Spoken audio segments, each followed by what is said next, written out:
आज के case studies के इस लेक्चर में बात करेंगे उस जजमेंट की जिस जजमेंट को देखने के बाद ये पता लगता है कि पति ने पहले से ही अपना सुरक्षा चक्र बना लिया था और इसी वजह से जैसे ही पत्नी ने भर भर के पति और उसके परिवार के ऊपर आरोप लगाए थे, लेकिन पुलिस ने पति के परिवार के लोगों को बाहर कर दिया। अब बचा अकेला पति और उसके खिलाफ चार्जशीट कोर्ट में जमा कर दी, लेकिन पति कहां रुकने वाला था और पहुंच गया क्वाइस कराने के लिए उच्च न्यायालय। और उच्च न्यायालय ने कहा कि जो आरोप लगाए सबूत दिखाइए, और पत्नी यहां पर लगाए गए आरोपों के सबूत नहीं दे पाई और इसी वजह से इस मामले को पूरी तरीके से रद्द कर दिया। तो इस एफआईआर को रद्द करने के दो प्रमुख कारण देखे जाते हैं इस जजमेंट में। नंबर 1, पति ने पहले से ही अपना सुरक्षा चक्र बना के रखा हुआ था। ये आपको आज के केस स्टडीज के इस लेक्चर में डिटेल में बताएंगे कि पति का सुरक्षा चक्र क्या था। नंबर 2, पत्नी ने जो भर भर के आरोप लगाए थे और कोर्ट ने उनके सबूत मांग लिए और पत्नी खाली हाथ थी, इस कारण से कोर्ट ने इस एफआईआर को रद्द कर दिया। यानी दो चीज, एक तरफ पति अपना सुरक्षा चक्र बना ले, दूसरी तरफ पत्नी जितने भी भर भर के आरोप लगाएगी उसे सारे सबूतों सारे आरोपों के सबूत देना पड़ेगा, अन्यथा उसका केस डिसमिस हो जाएगा, जैसा कि इस लेटेस्ट मामले में देखने को मिलता है। जय जिनेंद्र, मैं मुकेश जैन। वीडियो को लाइक और शेयर कर दी। चलिए शुरुआत करते हैं।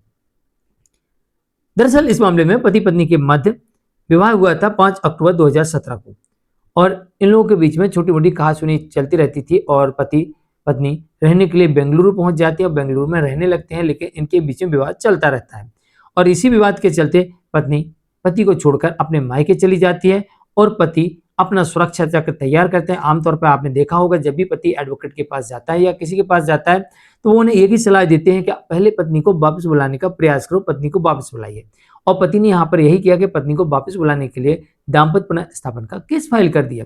और जैसे ही पति ने यहाँ पर दाम्पत्य पुनर्स्थापन का केस फाइल किया और पत्नी को समन मिलता है और पत्नी आवेश में आकर सीधे पुलिस स्टेशन पहुंचती है और यहाँ पर पति और उसके परिवार वालों के विरुद्ध पुलिस स्टेशन में 13 मई 2018 को मामला दर्ज करवा देती है।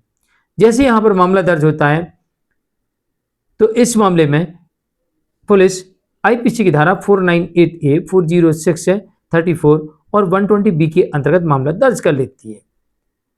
लेकिन यह भी देखा गया है कि यहां पर जो आरोप लगाए गए थे उन आरोपों के आधार पर पुलिस ने यह देखा कि पति के परिवार के लोगों को पार्टी नहीं बनाया जा सकता, क्योंकि शादी के बाद ही पति पत्नी बेंगलुरु रहने पहुंच गए थे, यानी कि वो अपने माता पिता के साथ पति नहीं रह रहा था। तो यहां पर सीधे तौर पर उनको पार्टी नहीं बनाया। यहां पर से पति के ऊपर पुलिस ने इस केस को रखा। पत्नी ने यहां पर इस मामले में आरोप लगाए थे कि उसके साथ मानसिक क्रूरता होती है। यह भी आरोप लगाया था कि उसके बाल पकड़कर खींचे जाते हैं। यह भी आरोप लगाया था कि पति धमकी देता है कि वो मुझे तलाक दे देगा। और यह भी आरोप लगाया था कि सार्वजनिक स्थल पे यानी किसी होटल में, मॉल में, कहीं पर भी जाते हो वहां पर ये मेरे साथ मारपीट करता है, दुर्व्यवहार करता है। और पत्नी ने यह भी आरोप लगाया था कि मानसिक रूप से लगातार मुझे प्रताड़ित करते रहता है। पत्नी ने यह भी आरोप लगाया था कि तकिए से गला दबाकर हत्या का प्रयास किया इस बंदे ने। और पत्नी ने यह भी आरोप लगाया था कि मुझे आत्महत्या करने के लिए लगातार ही विवश कर रहा था। इतने सारे गंभीर आरोप लगाए गए थे। पुलिस ने जांच की और जांच करने पर 31 दिसंबर 2018 को चार्जशीट जमा कर दी और जांच अधिकारी ने पति के परिवार के जो लोग थे उनके नाम हटा दिए। पति के ऊपर आईपीसी की धारा 498A के अंतर्गत मामला दर्ज कर न्यायालय के समक्ष चार्जशीट जमा कर दी। लेकिन जब मामला कोर्ट में पहुंचा तो पति की तरफ से अब यहां पर क्वेश्चन की बात की गई और पति यहां पर इस मामले को चुनौती देने के लिए उच्च न्यायालय पहुंच जाता है और पति अपनी तरफ से पक्ष रखता है कि 498A के तहत कोई अपराध नहीं बनता। पति के पक्ष की तरफ से दलील दी गई कि 498A के तहत अपराध नहीं बनता, क्योंकि जिस प्रकार के आरोप हैं उन आरोपों के अंतर्गत इस मामले में आवश्यक तत्व गायब हैं, यानी कि सबूत नहीं है। आरोप तो हैं, सबूत कहां है, सबूत कितने? तो इस मामले में सबूत ना होना पाया गया और इसी वजह से इस मामले में यह कहा गया है कि इस मामले को रद्द किया जाता है। न्यायालय के समक्ष यही बताया गया कि महिला को आत्महत्या करने के लिए उकसाने या उसके जीवन, अंग, स्वास्थ्य को गंभीर चोट का खतरा पैदा करे ऐसा कोई भी तथ्य पत्नी नहीं दे पाई। जो पति आरोप लगा रही कि उसे आत्महत्या करने के लिए विवश किया जा रहा है, जो पत्नी यहाँ पर आरोप लगा रही है कि उसके स्वास्थ्य को या उसके अंग को खतरा है, ऐसा कोई भी यहाँ पर देखने को नहीं मिला। कोई भी पत्नी की तरफ से सबूत पेश नहीं किया गया। तो पति की तरफ से कहा गया कि 498A के अंतर्गत ये अपराध ही नहीं बनता। और पति की तरफ से वकील साहब ने यह भी कहा कि इस तरीके के मामलों में सुप्रीम कोर्ट ने खुद कहा है कि कानूनी आतंकवाद बन गया है, इसका पत्नी बेजब दुरुपयोग कर रही है, ये बात भी कही गई। पत्नी की तरफ से पक्ष रखा गया वकील साहब ने, और उन्होंने यही कहा कि एफआईआर स्पष्ट है और मानसिक पीड़ा हुई है और उत्पीड़न को दर्शाती है एफआईआर, तो ऐसे में इस मामले को निरंतर बनाए रखना चाहिए, इस मामले को चलाए रखना चाहिए, इसे रद्द नहीं करना चाहिए, इस तरीके से यहाँ पर कहा गया है। लेकिन जब न्यायालय ने इसमें निष्कर्ष निकाला, गहन जांच की, देखा, दोनों पक्षों को सुनने के बाद में न्यायालय इस मामले में साफ तौर से स्पष्ट करती है कि जो पत्नी की तरफ से आरोप लगाए गए हैं, उन आरोपों में छोटे मोटे जो झगड़े होते हैं उसके सबूत तो हैं, लेकिन पत्नी जो गंभीर आरोप लगा रही है उन गंभीर आरोपों के कोई भी सबूत नहीं है।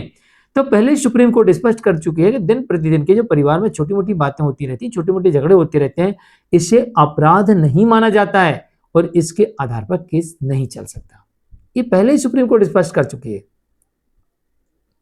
तो इस मामले में भी ऐसी हुआ, कोर्ट ने कहा कि देखो छोटी मोटी बातें तो परिवार में होती रहती है, तो माना जाएगा कि यहाँ विवाद हो रहा है, लेकिन कोर्ट ने कहा कि पत्नी जो गंभीर आरोप लगा रही है उन आरोपों को साबित करने के लिए पत्नी के पास में कोई भी तथ्य नहीं है।